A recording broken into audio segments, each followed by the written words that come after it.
Morning, Market Chameleons. How you doing, Dima? Good morning, Will. How are you? Great show last night, buddy. Always awesome. Thank you. Thank For you. those who may have missed the webinar, D digs deep last night. I put the link on the YouTube chat. With that, let's get started with the disclaimer. What do you think, D? Yep. All right. Thanks, everyone, for joining us this morning. Before we get started, keep in mind, Will and I, Market Chameleon, we're not registered investment advisors. We're not broker dealers. We're not telling you what to do. We're just sharing ideas. If you need professional help, call your broker. That's what they're there for, to help answer your questions, provide you with guidance. There's the disclaimer, everyone. With that, I think we could get started. Let's roll. Okay, let me share my screen real quick. And I think what we'll do is we'll go over what's going on in the pre-market hours today, see what's going on with upcoming earnings. I had 3 questions actually overnight come up about open interest. So maybe I'll talk really quickly about open interest and just kind of address those questions that I think are common. And then maybe we'll go over, some bullish, bearish trade ideas popping up with the options. So let's get started with the pre-market report. These are stocks that are actively trading in the pre-market hours. We have the most active stocks, biggest percentage gainers, biggest percentage decliners. I'm going to first take a look at what's going on in the higher market cap stocks. I'm using this filter, market cap stocks that have a market cap $20 billion or higher. So we see here, that's Moderna. They're up 13% today with that vaccine. I think they were up yesterday also, right? Well, so they're getting very close. Up and away. Yep. Approval. Here's another auto manufacturer. And we've seen this, almost on a daily basis, those auto manufacturers popping up to the top of the percentage gainers list. But here we go. LI closed at $35.99. Yesterday actually was down 8.8% on the day.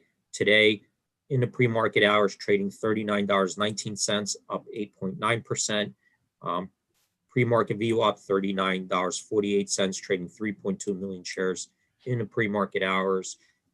Maybe it looks like there's some news coming out there, but I'll let you guys read the news and interpret it, see if it's justified. I'm going to go see a couple other ones. I think this one, XPEV, that's also auto manufacturer. This is how do you pronounce that? Well, Xpeng? What's that? No, you're asking the wrong guy. That closed $58.76, up 5.4% in the pre-market hours. Let's just take a look, since we're in the auto manufacturers. I'm going to look at similar stocks here and just see how, since they're popping up, I'm going to look at similar stocks, and these are the pre-market moves in this category. So auto manufacturers category. So we see here LI up 8.6%, SOLO up 7.1%, AYRO 5.5%, XPV. So we could see here, these are the top pre-market gainers in that auto manufacturing. So let me close that. Let's take a look at actually another thing, their fundamentals. Or sorry, you know what? Here's the price performance, the auto manufacturers. Let's take a look. Look, on a 6-month return, the median return out of this whole group is up 92%. In last 1 month, of 44%. That's pretty incredible, right? Just in the auto manufacturers. You almost got half the return in 1 month. Yeah. So that's pretty incredible. Let me close this. Let's take a look at the unfiltered report really quickly. See what's moving. So this one, that's also, I think, a Chinese auto manufacturer, right? So the China Automotive Systems. So this I remember from yesterday. So look, up 174% yesterday, up another 31% in the pre-market hours, trading $13.81, which is a new 52-week high, trading 4.2 million shares in the pre-market hours with a float of 11.1 million. So obviously this low cap market cap stock, right? 323 million, not a big float, very easy. If you have enough buyers in there, very easy to push that up. But again, that's auto parts. Let's see what's going on. Actually, this is a different, I think this is a different sector, auto parts. So here we go. Pre-market hours. This is the CAAS. A couple other ones that are up but not as significant. Let's see the 1 month return here. Auto parts 22%, 6 months return 39.9%. And we've kind of been seeing this almost every day. Car manufacturers, electrical vehicles. Surprisingly, I'm not seeing that many like solar stocks, because I think they've been doing pretty well too, but I haven't seen those popping in the morning like we have been with the car manufacturers. If there are no questions, on the pre-market report, I'm going to move on just to cover more stuff. Sure. If you don't, all right. Before we get to the earnings, there are a couple questions I get on open interest that come up, and just because I had 3 yesterday. And some of the questions here, I'm going to go to Apple. Just take a look at their open interest over here. So this is how the open interest changed. We're looking at Apple Computer. This is how the open interest changed. You have all these different expirations up here. How much open interest changed by expiration. So I'm looking here December 4th. And here in the orange, that's the open interest for the calls. This is the strike. This is the call. The other side is the put. This is the open interest change and the percentage change. Here's the volume. So this is volume for yesterday. And this is the open interest that changed on yesterday. So why are we doing that? And the one thing about open interest is, and I get this email all the time, why isn't the open interest updating live throughout the day, right? And I explain it to people that open interest, that's not something that's live like volume. Open interest gets updated. The Options Clearing Corporation, they clear all options. And what they do is take a look at the settled trades at the end of the day, anything that's exercised, assigned, splits, they take all that, reconcile it overnight, and then they give you the new open interest in the morning. So you don't know the open interest until the next day. Some people think I'm holding it back or we're like not letting them see it, but that's not the case. So here, I'm just going to show you. I went to the OCC website. Here's the options. This is the OCC Options Clearing Corporation, right? If you go here, they clear all the options, for all the exchanges. And you could see here, I just typed in Apple. Open interest figures are derived from the previous day's settlement. For example, the figures represented here on Friday morning represent open interest following Thursday's matching executions. So that's how open interest, gets reported. All the trades throughout the day, anything settled, exercise, assigned, splits, they reconcile it, tell you what the new open interest the next morning is. So this is why when we look at this isn't the options chain, it's just looking at the open interest. This is the open interest, new open interest. This is the volume from the previous day that led, to the new open interest. So let's take another look just a little bit deeper into it. And we could see here, I'll pick on this one. Here's Apple 122 strike. We see 76,813 contracts traded total volume, but only the open interest is only 24,802, right? And the open interest only increased by 12,567, so much less than the total volume, which is telling you that, people can be trading in and out throughout the day. So you could, you could open and close. But the other way that the open interest might not be increasing is the following. Like, let's say if the initial trade, Will and I make a trade, right? We create new open interest. Like, I buy 10 contracts, he sells me 10 contracts. So there's 10 contracts in open interest. Well, the next day, let's say I own these 10 contracts and I sell it to another person, right? So let's just say Will still has, he still sold me the contracts, but I take my 10 contracts and I sell it, but it's to a different person, like, person C. Well, that created 10. So the volume was 10 on the day, but the open interest didn't actually change. All I did was transfer my position to somebody else. The open interest remained 10. So you see, so the volume doesn't necessarily change the open interest. Hopefully this, if you're getting any questions, let me know, Will, but I just wanted to clear it up because I get these questions like emailed to me, and some people are like, just like, actually like because they're expecting to see something, they're looking at the volume and expecting something from the open interest, and they get like really angry at me, when then I have to explain to them it doesn't update live, and the volume doesn't really translate to like this 76,000 doesn't mean this is going to change by 76,000. The other thing, when people look at open interest, they say, well, how come, what about opening and closing? Well, the trade tape doesn't tell you if the volume, if somebody's opening or closing, right? So they don't tell you. There's every trade has a buyer and a seller, and they just report the transaction, but it doesn't say, oh, this person was opening, this person was closing. They don't tell you who the parties are to the trade or what their intent was. So why do people say this trade was opening or closing? People are making interpretations, and I'll show you really quickly. If I go here to the screeners, let me show you really quickly from the option block trades. So when I'm on the options block trades here and here, I'm going to use this filter really quickly. Quantity is higher than the open interest. And the assumption is the following.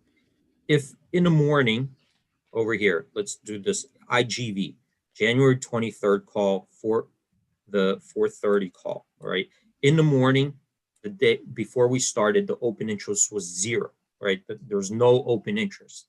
So if there's no open interest and all of a sudden we see a trade of 1,750, well, that has to be an opening trade, right? Because there's nothing to close. It's 0. So there's nothing to actually close. The assumption is it had to be an opening trade. And then you could make an interpretation if over here, well, there's 8 contracts. So there's only a total of 8 contracts. If there's open interest in 8 contracts, there's only a total of 8 contracts that could be closed out. So if the quantity that traded exceeds it, if there's 50 contracts, then there had to be someone opening more positions, because out of this 50, only a total of 8 could have been a potential close. So that's what people are doing. They're making interpretations based on the data, right? And I think some people, by the questions, thinks that there's actual indicator. There is an actual indicator, like a definitive indicator from the exchanges telling people what's going on. It's not the case. People are making those types of interpretations. Hopefully that's helpful, because I started getting a lot of open interest questions, so I just thought of addressing it. Well, that's great. You're getting questions. It means people are using that feature on the site. Yeah, definitely. And sometimes the same people will come back, kind of forget and ask the same question. And I know, like with open interest, if people aren't used to it, they almost everybody starts out with the same assumptions. Anyway, if there's no questions, Will, I'm going to move on to the earnings. There are no questions popping into the chat as of now, Dima. Okay, so let's take a look what's coming up on the earnings front.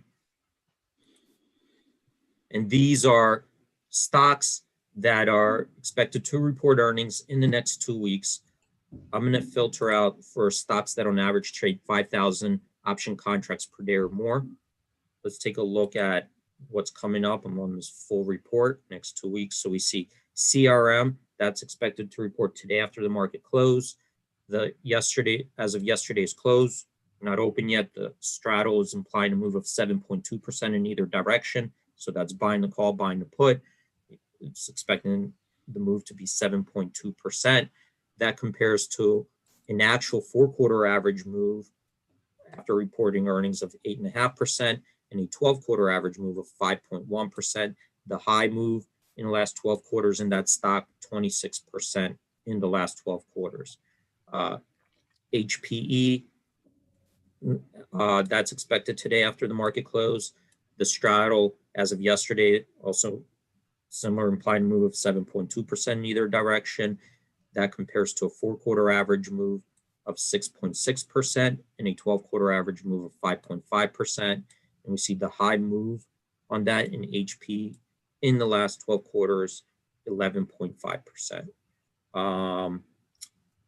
Let's do TCOM. I'm going to click on this little fact sheet just to remind myself what this does. This is trip.com. So it's travel search, trip.com. They're expected to report earnings today after the market close. As of yesterday's close, the straddle is implying a move of 10.2%. That compares to a 4-quarter average move of 5.2% and a 12-quarter average move of 5.1% with a high move of 8.6% in the last 12 quarters. So these are the ones for today. Some of them are tomorrow. Let's do a couple more. Do you have any questions on the earnings coming up, Will? None popping up. Nope. Okay. Let's just take a look at the CRM. Let's look at sales. Or did we look at that one yesterday? I think we looked at Salesforce yesterday. Okay, let me close. I think we did look at Salesforce. Let's look at a different one then. Let's take a look at HP. So this is Hewlett Packard. Here's what the historicals look like for Hewlett Packard on earnings. So these bars here that you see going up and down, that's the expected move according to the option straddle. So we start out at 0, the expected move in either direction. You can see over here about 5%, a little bit over 5%. And this green bar, that's comparing the actual move versus the expected move historically. So the one I'm hovering over right now, August 25th, after the market closed, Hewlett Packard reported earnings. After reporting earnings, the stock was up 3.6%. That compares to the straddle, which was implying a move of 8.3% in either direction. In other words, if you bought that straddle, the move wasn't large enough, so it didn't make enough. If you sold the straddle, then the move was less than expected, so you probably didn't make money buying the straddle. If you sold the straddle, that would have been more profitable in this situation. Here, where you see the bar exceed going beyond that bracket, that means the move exceeded the cost of the straddle. So the one I'm hovering over now, May 21st, after the market closed, Hewlett Packard reported earnings. They were down 11.5%. The straddle was implying a move of 6% up or down either direction. So if you sold that straddle, you had to buy back higher. If you bought that straddle, then that move like busted right through the implied move, and it would have been profitable in this situation here. So let's take a look at the stats. In the last 12 quarters, the straddle overestimated the move 58% of the time. 58% of the time, the straddle was pricing in a higher move than the actual move. So on average, the predicted moves heading into earnings was up or down 6.4%. That compares to the average actual move in absolute terms of 5.5%. So we see there's about a little bit less than 1.9% differential between the implied and realized move. So those are the long-term averages, 0.9% differential. In other words, we could see here, if you're long the straddle, was a winner 42% of the time for an average loss of 3%. Long strangle, winner 42% of the time, but this one actually gained an average 3%, probably because of these tails over here. Right, so when it moved it looks like it really, over here, like when it moves, it's usually, it was like double the actual move, predicted move. Let's take a look at the implied vol. So this is looking at what the implied volatility did day after reporting earnings. Now, the implied volatility, when we're looking at it, we're not looking at the very front month, which is really mostly gamma. You're looking at, the price of the move. What's priced in the front month is mostly the move.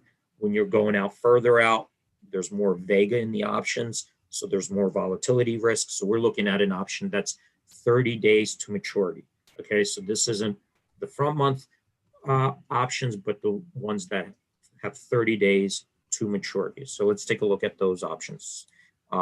So on average, the implied volatility was down 22% day after earnings. The average implied volatility heading into earnings was 39.8. The average implied volatility day after was 31.3. 5 days later, average implied volatility 31.9. So actually, it's almost the same, even ticked up a little bit 5 days later. So if you're doing something like a time spread, right, let's say buying the near-term straddle, selling 30-day out, you're hedging the move, looking for an implied vol crush. So here's what this strategy looked like. Calendar call spread, selling the at the money near term, buying the at the money in a further term option. That was a winner 60% of the time for an average gain of 20%. In the put, that was winner 42% of the time, but an average gain of 40%. Diagonals, that's when you're doing different strikes on different months. So this is a diagonal spread, buying the at the money near term call, selling an out of the money further out option. That was a winner 25% of the time for an average loss of 22%. And in the put spread, was a winner 42% of the time for an average gain of 10%. So those are looking at the HP historicals, implied volatility, and from the perspective of a move. Is there any questions on earnings, Will? Mike had a question about surprise dividends don't usually affect the price that much. Mike had a question about the dividends. I can't actually make it out relative to the earnings. Okay. If it comes back, I'll let you know. Okay. Yeah. If there are no other questions, I'll just keep moving on. Cool. All right. Let me back. For everyone in the chat, I put a link a couple times. Jake just put together a new article that's on Seek and Alpha. It's a must read. I would check it out. Dima, I don't know if you've seen it yet. I did. No, it's a very good article. Yeah. I shared it on our Twitter. Cool. So it's worth a read, that's for sure. Yep. It's on the ETF. But let's take a look at so over here now, I'm on the landing page. It kind of just went to my custom, and here we could take a look at most active stocks, bullish opportunities, bearish opportunities. Let's start out with the bullish opportunities. So in the bullish opportunities, it's looking for stocks that are showing, technically and statistically kind of that the stocks are moving in a bullish manner. And then it's filtering out from our screeners, either long calls or spreads, call spreads, put spreads, bullish opportunities with a statistical edge. So let's take a look over here. At the top, it has Apple here. So this is as of yesterday's close. The options are not open yet. So this is as of yesterday's close, what it filtered out. So here, it's taking a look at a long call on a December 24th expiration, the 121 call. That option was $3.35. We think theoretically it's worth $4.60. So that's a 37.4% theoretical edge with the historical success rate 53%. Bull call spread. It's looking at the December 31st expiration. So first, it's buying the 117 strike, selling the 121 strike. That it would cost you $2.20. So that's a debit call spread. You're buying the call spread. We think theoretically it's worth 277. So that's a theoretical edge of 26% with a historical probability of success 71%. Bull put spread. So this is a credit spread. You're selling the put spread. Here again, December 31st, selling the 121 put, buying the 117 put. That's a credit of $1.80. We think it's worth $1.23. So theoretical edge 26%, historical probability of success 71%. So actually these two are kind of just mirror images because same strikes. Let's move on to a couple more. Facebook. So Facebook, this filtered out long call, bull spread, call spread, similar to the previous one. So long call, remember, it's looking in this scenario, it's looking for bullish opportunities. It filtered out December 24th, the 272.5 call. It went out $12.50. We think it's worth $17.63. That's a 41% theoretical edge with a historical probability of success 53%. Bull put spread, it's looking at December 18th expiration, the 272.5 put, selling that one, buying the 277.5 put, and buying the 272.5 put on December 18th expiration. That was a credit of $2.15. We think it's worth $1.44 theoretically, so that's giving a theoretical edge of 25% with a historical probability of success 72%.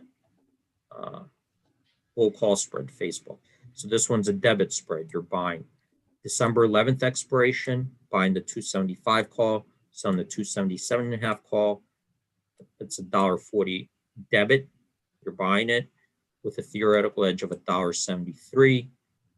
Theoretical edge 23.7% with the historical probability of success 70%. Let's do one more of these and we'll take a look at bearish. Just to put on your radar, they're talking about a special dividend in Costco, $10. If you get a chance, if you could take a quick look at that and okay. Is the dividend special dividend? It's a special dividend. It looks like it goes X today. Okay. Yeah, let me go. I'll go quickly through and then I'll address the special dividends. So Tesla, looking at a bull put spread. So this is selling credit put spread. It's looking at December 4th expiration. That's expiring this week. Selling the 550 put, buying the 545 put. That's $2.10 credit. We think it's worth $1.08. That's a 35% theoretical edge and a historical probability of success 78%. Long call, looking at the December 24th 510 call. That's went out $84.55. We think it's worth $106.51. That's a 26% theoretical edge, historical probability of profit 42%. Another bull put spread. This is looking also December 4th expiration, selling the 565 put, buying the 560 put for $2.60. We think it's worth $1.98. That's 25.9% theoretical edge with a historical probability of success 60%. What was the It's Costco, COST. Okay. What was the question? Well, they're talking about, is it if you play the dividend capture strategy, is this something people could take advantage of? They're right. Just, it was just announced recently. And so here it looks like it already gone X? It looks like it's December 1. Right. But so here's the thing with and I'm going back to the OCC. When there's a special dividend, usually that's the one dividend that they may actually adjust the option prices. Now, regular dividends, the option holder is not entitled to a regular dividend. So you would have to basically, exercise your long, deep in the money call, right? If you have a deep in the money call, you'd have to exercise it, own the stock to receive the dividend.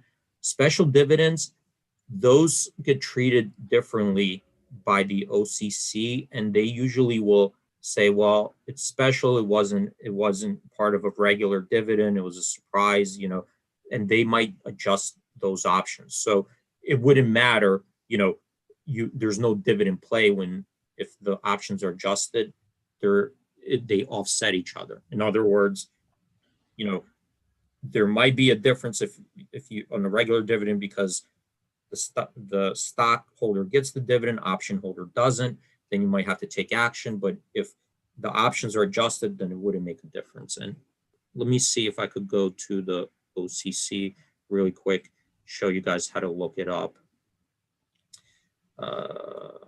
They changed this website, so let me see if there's a way to look up, see these latest info.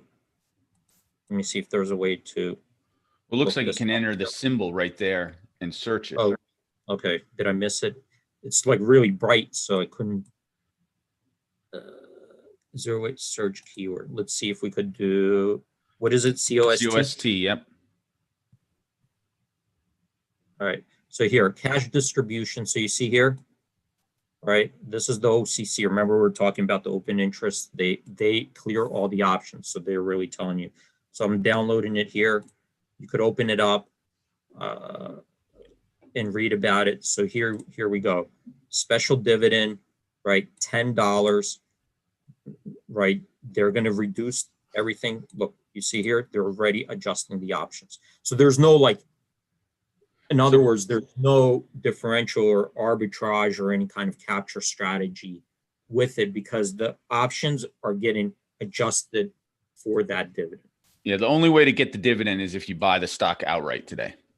Yeah, there's nothing between if the you options. Want to do that. Yeah, and if you own the options, there's no you don't need to exercise your call either, because it's already getting adjusted, right? So it's not the same thing as a regular dividend. Now, regular dividend, you wouldn't see this, right? They're not adjusting, but special dividends, they treat it differently. Well, awesome job, Dima. The bell has just gone off. Thanks for getting that. Hopefully that's helpful. Anyone, if you need any more questions, go to us at support or put it in the forum. A great place to put your questions. Great job today, Dima. Thanks. All right. Thanks, everyone. Have a great